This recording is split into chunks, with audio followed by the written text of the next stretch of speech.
रास ले चलेंगे इस्लामाबाद, जहां वज़ीर ख़ारजा शाह महमूद कुरैशी बैनुल अक़वामी कश्मीर सेमिनार से खिताब कर रहे हैं। Debbie Abrahams, she's no longer with us, but she was here and I recognize her presence. Distinguished members of Parliament from United Kingdom and Pakistan, President Azad Jammu and Kashmir, Sardar Masood Khan Sahab, Shahriar Afridi, who just stepped out for his prayers, Chairman of the Kashmir Committee, Ibrahim Haq Sahab, Chairman of the Youth Parliament, Raja Najabat Hussain, Chairman, Jammu and Kashmir Self-Determination Movement, Ambassador Nadeem Riaz, President of the Institute of Regional Studies. Ladies and gentlemen, Assalamu alaikum. I'd like to begin by thanking the organizers of this event. The initiative, in my view, is not only apt, it is timely. It is apt because it reflects the growing concern on the developments that are taking place in the Indian illegally occupied Jammu and Kashmir. The President, Azad Jammu and Kashmir, just mentioned the OIC Council of Foreign Ministers in Niamey and how everyone has been very generous in recognizing my contribution, but I would like to add the contribution you made, sir, and your delegation made, and the OIC Secretariat, the contribution of the different officers of the Foreign Office who are never on stage but backstage. They are burning the midnight oil and fighting on every word, every sentence is being deliberated, argued and fought for. It's not easy. You've been a multilateralist yourself and you know how difficult it is to add or delete a word or a sentence or to get some mention in a declaration like the Niamey Declaration. So their contribution must be recognized. I think the unanimous resolution that was finally adopted at the conference in Niger is a reiteration of a position that the OIC had traditionally taken. But it is not just a reiteration, it's a plus on that. I would call it a plus simply for the reason that the developments that took place post 5th of August 2019 were added on. In the last CFM, which took place in Abu Dhabi, 5th of August 2019 had not taken place. So these new developments had not surfaced, and Pakistan has very strong views on these new developments. Kashmiris have very strong views, not just on our side, across the line of control. And you've seen that across the political divide, the measures of 5th August 2019 have been rejected. Parties that were sympathetic to the Delhi Sarkar have risen against the measures undertaken by the BJP RSS nexus in India. So this resolution, I think, is an important reiteration and a step ahead. I call it timely because tomorrow the world will be observing the Human Rights Day. And today, if there is a place where human rights abuse is taking place, it is Jammu and Kashmir. So it is very important to draw the attention of the international community on what's going on. One understands the blackout, the gag, everything is there. Yet, we have to find new ways of reaching out. And I must recognize some of those that have been pointed out by you, sir, Mr. President. You said that parliaments have a role to galvanize. I couldn't agree more. You talked about a global network. What could be better than the global parliamentary network that we are trying to establish? And Raja Rajawat Sahab, you have done wonders in propagating that effort. You touched upon the increasing awareness in different parliaments vis-a-vis Kashmir. You touched on the role that the House of Commons has played, House of Lords has played, and I recall clearly in February 2019 when we were both there and we spoke to members of Parliament across the party divide, Conservative, Labour, Democrats, they were all there. And in the House of Commons, the voice for Kashmir and Kashmiris was loud and clear, and it resonated. I also agree with you that in democracies, political parties have an important role to play. They are policy makers. Parliamentarians are policy makers. And if you can succeed in catching their attention, you can influence policy making. They are opinion makers. They're important people. And by the way, I invited today to keep this issue bipartisan. I invited members of the opposition and requested them to be here, for this event. Whether it's PPP or PMLN, on the issue of Kashmir, we are one. I only hope, and I wished, they could have been here, and their contributions have been valuable, and they will remain valuable. And we will always seek their attention on this issue, which is of international significance and importance. But political parties are important, and you mentioned how parliamentarians lobbied, and in the Labour Party conference, they succeeded in getting a resolution on Jammu and Kashmir passed. Now that is, it's a part of record, and, posterity will benefit from that. What was said, by whom, when, where, every word counts and has to be taken note of. You mentioned, Mr. President, the importance, the significance of the diaspora. 10 million strong. And I must recognize that post 5th August 2019,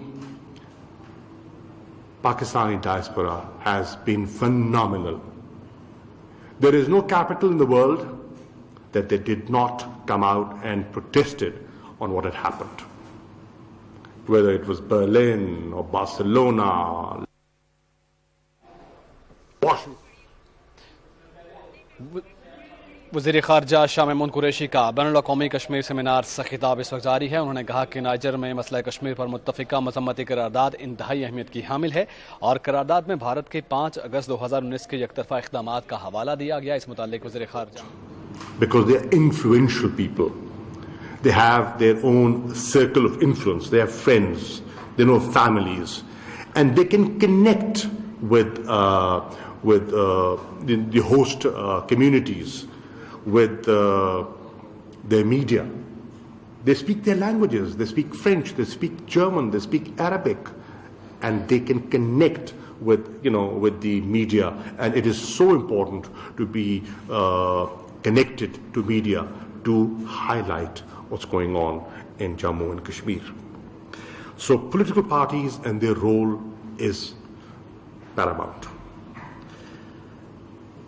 Diaspora's contribution must be recognized, and I think we can galvanize and use our diaspora even more effectively than we have done in the past. And there are different ways of doing it. You know, the chairman of the Kashmir committee can again play a significant role, and I'm sure he will, and he is, to mobilize that international community. You touched on the Arab street. Now, it's interesting. Governments can have compulsions. Diplomacy has limitations. But the sentiment of the people, when it comes, conviction from within, when it flows from within, that's something different. Nobody can control that. And with the power of social media, the world is right there for you to grab. You no longer need support of officialdom, to carry the message through. You are in your own right a voice that matters, and you can mobilize. So I think mobilizing the street, where you rightly said that the sentiment is for Kashmiris, is very much there. And we have millions of Pakistanis living in the Gulf. I understand there are restrictions, there are political limitations. Nonetheless, they can be heard, and they must play their role. They must play their role. This is a cause which goes beyond governments. This is a people's cause. All institutions have to join in and fight for this, just cause, and fight against this illegal occupation, against the tyranny, the atrocities that are being committed on a regular basis. As I speak, there could be atrocities being committed across the LOC. Then you did give us a bit of hope that there's a new transition taking place. There is a new administration that is going to assume office in January 2021. President-elect Biden understands foreign policy issues. He's been to Pakistan. He understands this region. He understands the complexities of South Asia and the delicate situation, we are in because of the increased rhetoric and the threatening statements that we hear from across the border, the eastern side. He understands how delicate the peace process and the reconciliation process in Afghanistan is at this stage. And he has always been an advocate of human rights. He's a strong believer in human rights. He and the Vice President-elect have made statements before coming into office on Kashmir and Kashmiris. So why don't we? We will, certainly we will. But it's not just us, the Foreign Office. The Foreign Office will do what the Foreign Office should do. But I think, through this conference, I am reaching out and I'm requesting the Pakistani Americans to play their role. Many have contributed to this democratic campaign in many ways, not through donations, through their personal time and effort. They have contributed, and they must reach out to congressmen, to senators, if they're connected to the transition team, they must reach out and Tell them how they feel. Tell them what a flashpoint the situation is in South Asia. And even if you want to stay away, God forbid, if South Asian peace and stability gets disturbed, willy-nilly, you will have to step in. I am aware of the fact that the Indians are averse to third-party mediation, but if global peace, regional peace comes under threat, then, whether you like it or not, you have to play a role, and you must play that role. Never let that situation, reach that level. So it is important that there's a new opportunity, as Sardar Sahab said, and we should see what can be done, given this new situation.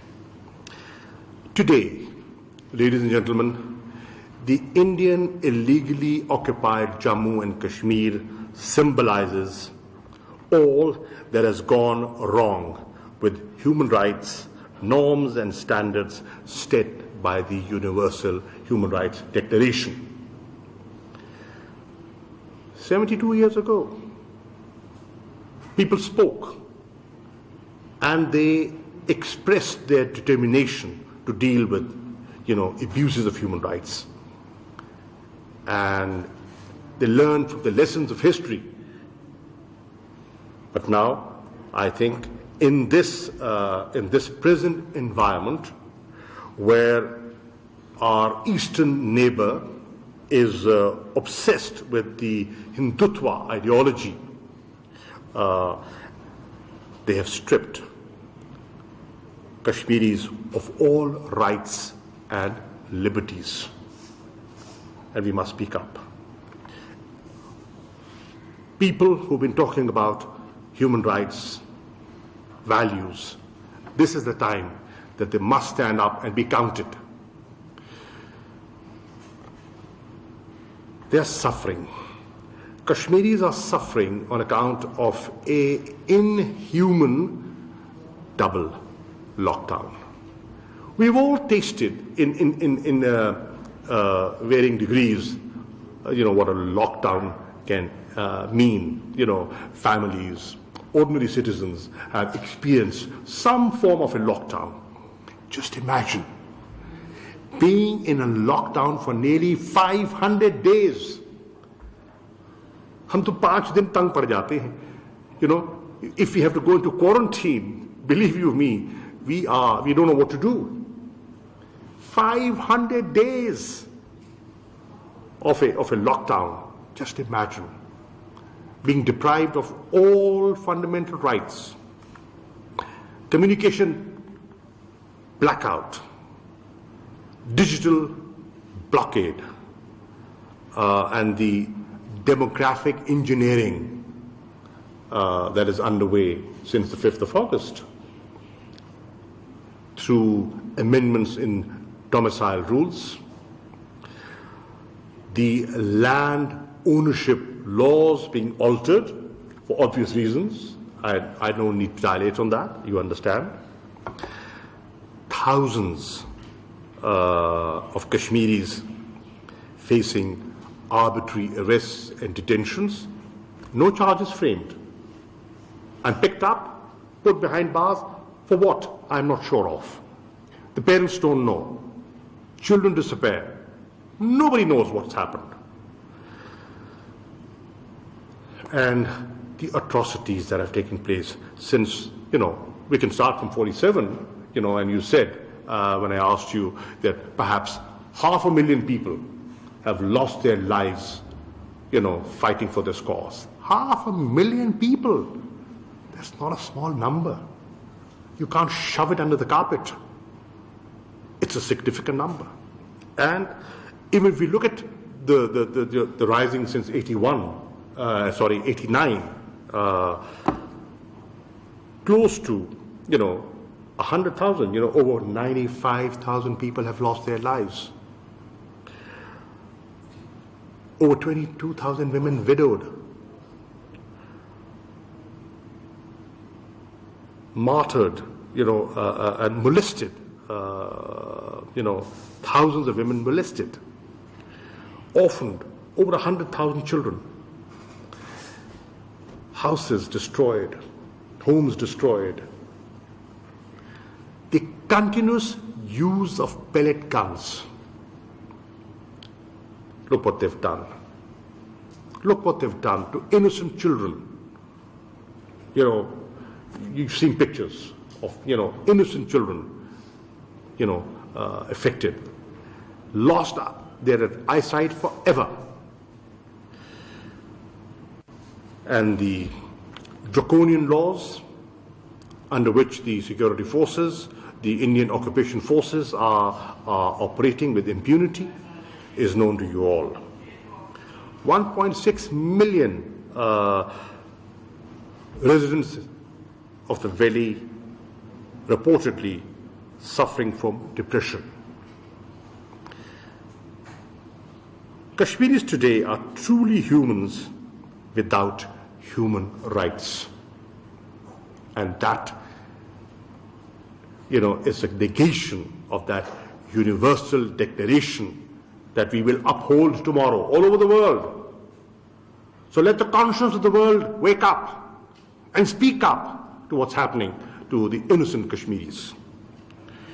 The situation in Jammu and Kashmir, ladies and gentlemen, in my view, is untenable.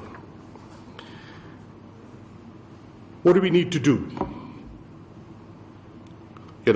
Through such conferences, Raja Saab, and thank you for organizing this. And I must thank the parliamentarians, the British parliamentarians, who have played a significant role in, mobilizing public opinion in UK.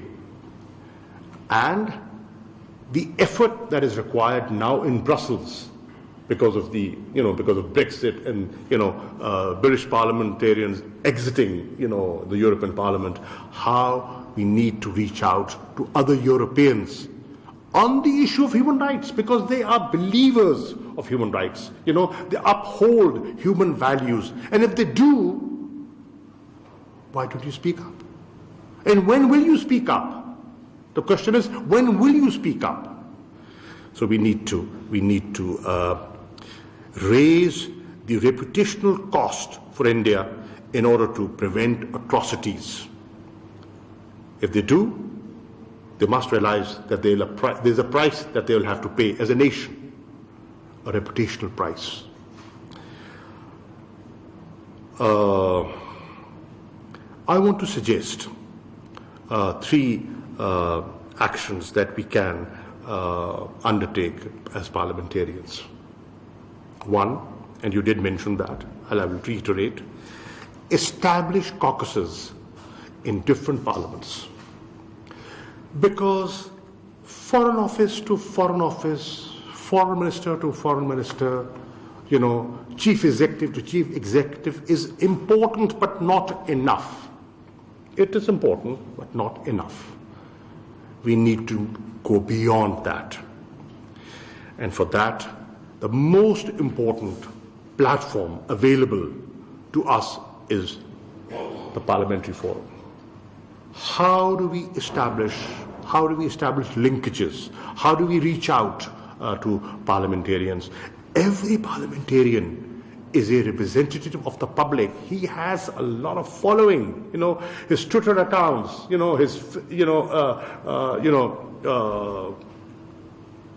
His reach to the social media is there. And if they start speaking for you, it's not just one person speaking. There's a huge following behind that person. So how do we make use of that, so that these caucuses start safeguarding fundamental rights of the Kashmiris and start lobbying and become their voice. That's one. Two, how do we strengthen linkages among youth parliamentarians? Ibrahim, you have one. And the youth of Pakistan is a very a vibrant youth, full of life, enthusiasm, dynamism. how do we establish linkages so that in different countries, so that we can sensitize the host country to the plight of the Kashmiris.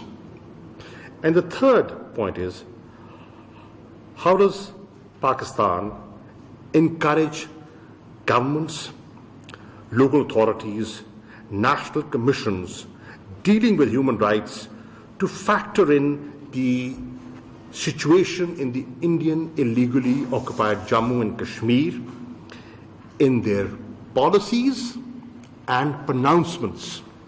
It's very important. And if we can do that, I think we would have mobilized and we would seek the attention that we have not been able to do so far. Today, fortunately, despite the political polarization in the country, on the issue of Kashmir, there's complete unanimity. And in this polarized atmosphere, we were able to pass joint resolutions from this very parliament. And I'm thankful to parliamentarians for doing that. One message to you, sir. You represent the people of Kashmir, and you are here. Tajammul Saab is here. Sheikh Saab, you are here. Message for you is, we, Pakistan, we will never abandon you. We will never abandon our Kashmiri brethren. Be rest assured. We will continue to support Kashmiris and will stand by you till the realization of the right to self-determination and a lasting solution is secured. We are with you. Governments will come and go. Foreign ministers will change. Faces will change. Stages will change. But our commitment to Kashmiris will never change. At times I hear statements, and at times I hear irresponsible statements made by national leaders. And allow me to use the Urdu language, क्योंकि अंग्रेजी में बात हो नहीं सकती है, कि कश्मीर का सौदा कर दिया. कौन सा माइका लाल कश्मीर का सौदा कर सकता है और पाकिस्तान में जिंदा रह सकता है? Never.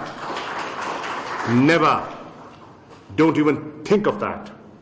ये वाज़े पैगाम मैं देना चाहता हूं कश्मीरियों को जो लाइन ऑफ कंट्रोल के इस पार है या उस पार है. आर पार मैंने नहीं कहा, इस पार और उस पार कहा है. So be rest assured, we are with you and we'll stay with you. The last point I want to make for the parliamentarians and who've been kind enough to give their time for this international conference, that be aware that there are do not overlook the threatening Indian rhetoric. Pay attention to it. Do not ignore the notion of Akhand Bharat, the expansionist mindset of the BJP Sarkar. Do not overlook the intensified ceasefire violations since the 5th of August 2019 and the constant fear that I lived through, which is a false flag operation. And ladies and gentlemen, for your attention, I have written 13 letters to the Secretary General of the UN and the President of the Security Council, drawing their attention to this false flag, need for a false flag operation to divert attention from serious